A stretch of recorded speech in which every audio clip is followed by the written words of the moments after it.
Tomorrow marks 10 years since Hurricane Sandy hit the Northeast. Here in New York City, 44 people lost their lives, and the storm caused $19 billion in damages. Now, a decade later, New York City Mayor Eric Adams is announcing new steps he says are critical to ensuring the city is better protected from storms like Sandy in the future.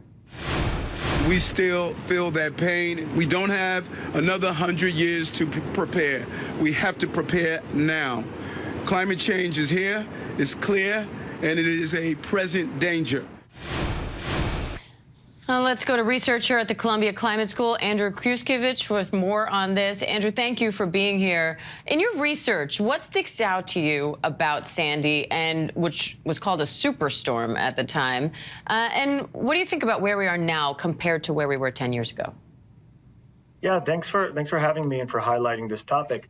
So some of the key elements of Sandy that should be, let's say, highlighted are just the extent of the impact that we saw. This was a superstorm, so it was a bit different than a hurricane, but many of the impacts were hurricane-like. What I mean by that is the coastal areas really bore the brunt of many of the impacts, such as storm surge, strong winds, for example, but this was really a storm surge type of system. And we saw that. We saw the impact up and down the coast of New Jersey, Staten Island, the Rockaways.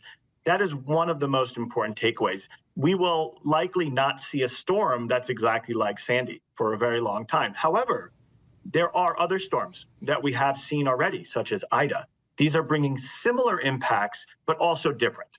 So I think we need to talk about Sandy as the type of superstorm that it was, but also not wait for another Sandy. We're already seeing other types of storms, including storms that are leading to significant impact here in New York.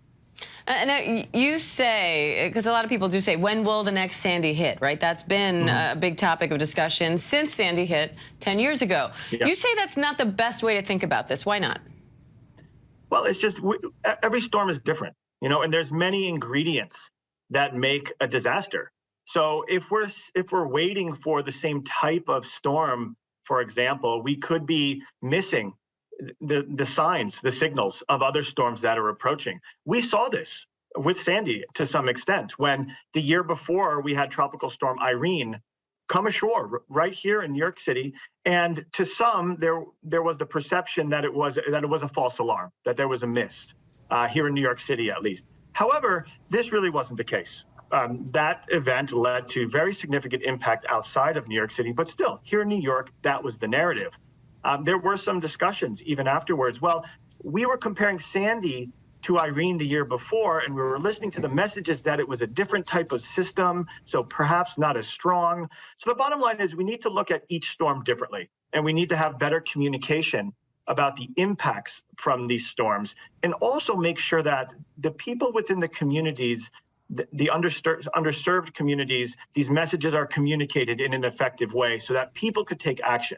It's not just about alerting or warning. It's about, are people taking action, and are the right people, are the people who need to take action, do they have the means to do so? Andrew, it does also feel like we're hearing more and more, a 100-year storm, a storm that only happens once in 100 years. It feels like we hear about those happening more and more and more. Are we also acquiring more knowledge on how to cope with extreme weather?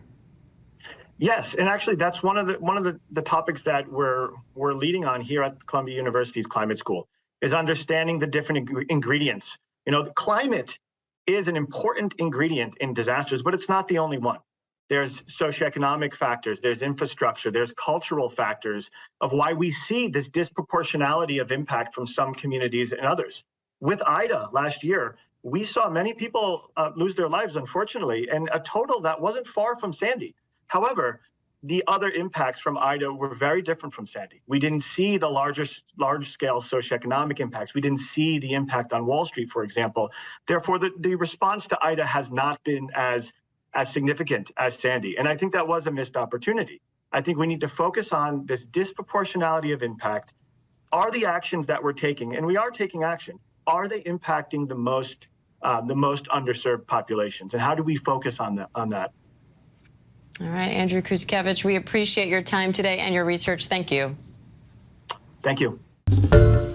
Hi, everyone. George Stephanopoulos here. Thanks for checking out the ABC News YouTube channel. If you'd like to get more videos, show highlights, and watch live event coverage, click on the right over here to subscribe to our channel. And don't forget to download the ABC News app for breaking news alerts. Thanks for watching.